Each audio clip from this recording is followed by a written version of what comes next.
Hey, what's up, everybody? I'm All Sports Take here, brought to you by Empower Federal Credit Union, Welch and Company Jewelers, and our great friends at Camillus Golf Club. Well, the Yankees are done yet again, and it's the same exact situation as the last few years, the last several years.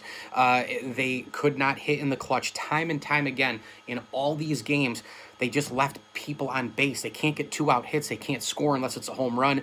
The starting pitching, while it was a lot better than people gave them credit for, was not as good as Tampa. It was just a smidge better on the other side, and therefore the Tampa Bay bullpen was a smidge better because you could rest everybody across the board, including the big Hulk guy, Diego Castillo, who I love watching pitch. Also, the Rays have more versatility. They have more depth, and they balance their analytics better than the New York Yankees. The Yankees obviously blew game two. They took Davy Garcia out. Jay Happ was in.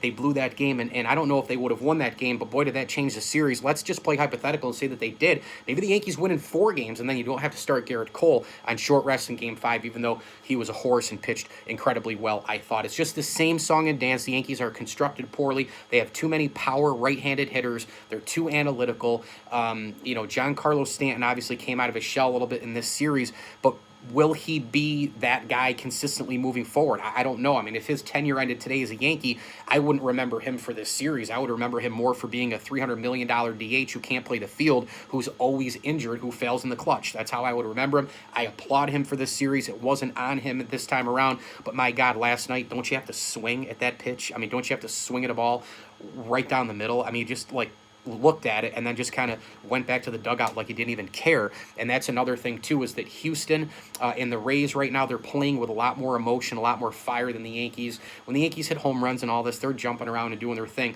but it's not as consistent. They're not as fired up. Brian Cashman's the general manager. He's a total joke. He doesn't know how to construct the roster. Aaron Boone is horrendous at managing a bullpen. Even when he gets a chance to manage in a game, Aaron Boone screws it up. He brings Aroldis Chapman in to try and get 7 outs. How is that going to happen? You're actually going to hit a home run. You're going to score another run. Who in the world felt that the Yankees were going to score a run late in that game last night? Give me a break. So he relies on Chapman for 7 outs. He should have let Britton in, finish another at least couple outs.